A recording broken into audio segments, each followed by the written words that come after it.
ดีมื้อนี้อ่ามีคำถามเนาะสิถามอ่าคนมักสร้าง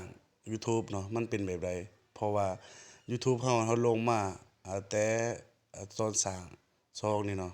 มาฮอดปัจจุบันนี่มาฮอดปี2020นี่มันจะเป็นแบบนี้บ่ฮู้ว่าสาเหตุย้อนหยังเนาะ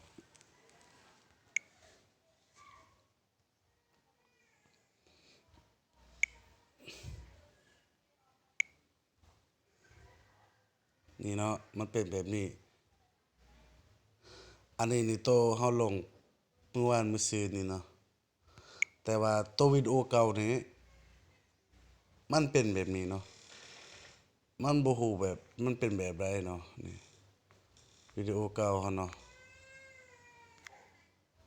นี่มันให้ลอกมันลอกเบิดหั้นน่ะย้อนหยังมันเป็นสาเหตุย้อนอิหยังหั้นน่ะอยากฮู้ไผฮู้แหละบอกมาเด้อเพื่อมีทางแก้ไขบ่หรือว่ามีแบบใดหรือว่าซองตัวนี้มันอาจจะใช้บ่ได้บ่หรือแบบใดเนาะเพราะว่าวิดีโออยู่นี่คลิปเราตัวข้อยลงนี่น่ะสิได้100แล้วเนาะเหลือ7-80นี่แหละหรือว่า8-90นี่ เสียดายวิดีโอตัวเขาลงมาหรือว่ามันจะลิ้นบ่ได้แล้วบ่ตัวสองนี่บ่หรือว่ามันเป็นแบบใดเนาะไผฮู้แล้วก็บอกแหน่เด้อ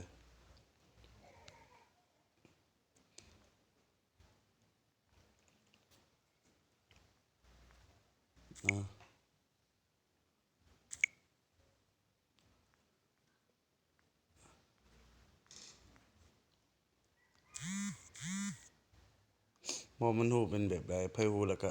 บอกคอมเมนต์แหน่